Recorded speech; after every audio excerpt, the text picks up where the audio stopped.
ஏழுமலையான் கோயிலில் தமிழக அறநிலையத்துறை அமைச்சர் சேகர் பாபு குடும்பத்துடன் வழிபட்டார். திருப்பதி ஏழுமலையான் கோயிலில் தமிழக அறநிலையத்துறை அமைச்சர் சேகர் பாபு குடும்பத்துடன் ஏழுமலையானை வழிபட்டார்.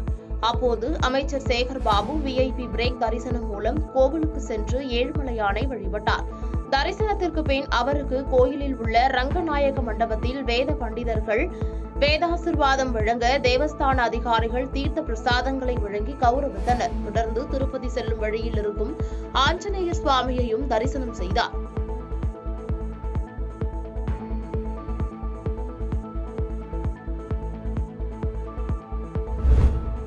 உலகம் முழுவதும் போதைப் பொருள் ஏற்றுமதி செய்யும் மாநிலமாக தமிழகம் மாறிவிட்டது என முன்னாள் துணை சபாநாயகர் பொள்ளாச்சி ஜெயராமன் குற்றம் சாட்டியுள்ளார். தமிழகத்தில் கோடை வெயிலின் தாக்கம் அதிகரித்துள்ளதால் பொதுமக்களின் தாகத்தை தணிக்கும் வகையில் அதிமுக சார்பில் நீர்மோர் பந்தல் வழங்க அக்கட்சியின் பொதுச் செயலாளர் எடப்பாடி பழனிசாமி அறிவுறுத்தியுள்ளார். இதனையடுத்து கோவை மாவட்டம் பொள்ளாச்சி நகர அதிமுக சார்பில் மத்திய பேருந்து நிலையம் அருகே நீர்மோர் பந்தல் அமைக்கப்பட்டது. இதன் திறப்பு விழா நிகழ்ச்சியில் சட்டமன்ற உறுப்பினர் பொள்ளாச்சி ஜெயராமன் திறந்து வைத்தார். பின்னர் செய்தியாளர்களை சந்தித்து பேசிய அவர் 3 ஆண்டுகால திமுக ஆட்சியில் மக்களுக்கு கொடுத்த 525 வாக்குறுதிகளில் முறையாக எதையும் நிறைவேற்றவில்லை, மக்கள் மிகப்பெரிய ஏமாற்றத்தை சந்தித்து வருவதாக தெரிவித்தார். மேலும் பேசிய அவர் 3 ஆண்டுகால திமுக ஆட்சியில் மக்களுக்கு கொடுத்த 525 தேர்தல் வாக்குறுதிகளில் எதையும் முறையாக நிறைவேற்றவில்லை, மக்கள் மிகப்பெரிய ஏமாற்றத்திற்கு ஆளாகியிருக்கிறார்கள். அதே போல் இந்த 3 ஆண்டு காலத்தில் லஞ்ச லாவண்யம் மிக பெருமளவிலே பெருத்துவிட்டது. கிராவல், ஜல்லி, மணல் கடத்தல் மற்றும் பல்வகையான சட்ட முறைகேடுகள் அனைத்துமே நடைபெற்று தமிழகம் ஊழல் நிறைந்த மாநிலமாக மாறிவிட்டது.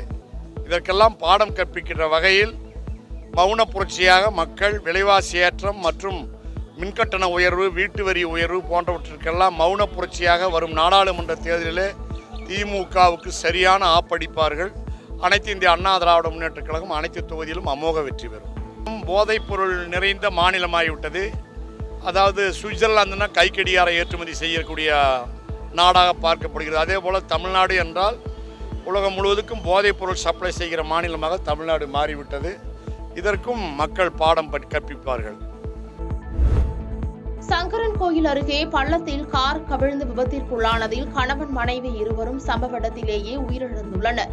தென்காசி மாவட்டம் சங்கரன் கோவில் திருநெல்வேலி செல்லும் நெடுஞ்சாலையில் பாளையங்கோட்டை பகுதியைச் சேர்ந்த பில்டிங் கான்ட்ராக்டர் வெங்கடேஷ் மற்றும் அவரது மனைவி சுமித்ரா ஆகியோர் ராஜபாளையத்தில் உள்ள உறவினர் வீட்டிற்கு சென்று திருநெல்வேலி திரும்பிய போது சங்கரன் கோயில் அருகே கார் கட்டுப்பாட்டை இழந்து பள்ளத்தில் கவிழ்ந்து விபத்திற்குள்ளானதில் இருவரும் சம்பவ இடத்திலேயே உயிரிழந்தனர். இதுகுறித்து தகவல் அறிந்து வந்த சங்கரன் கோயில் காவல்துறையினர் மற்றும் தீயணைப்பு துறையினர் உடலை மீட்டு சங்கரன் கோவில் அரசு மருத்துவமனையில் பிரேத பரிசோதனைக்காக அனுப்பி வைத்தனர். மேலும் இதுகுறித்து சங்கரன் கோயில் காவல்துறையினர் வழக்கு பதிவு செய்து விசாரணை மேற்கொண்டு வருகின்றனர்.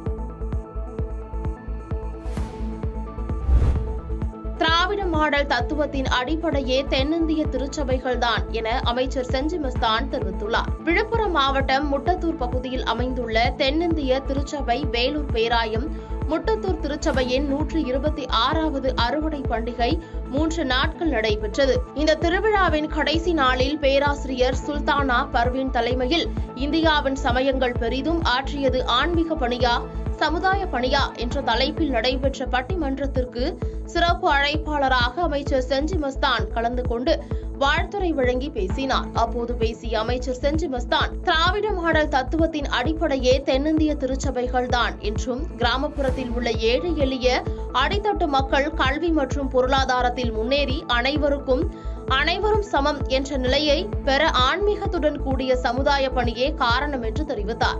இந்நிகழ்ச்சியில் தென்னிந்திய திருச்சபையை சேர்ந்த ஆயர்கள், திருச்சபை விசுவாசிகள் ஏராளமானோர் கலந்து கொண்டனர்.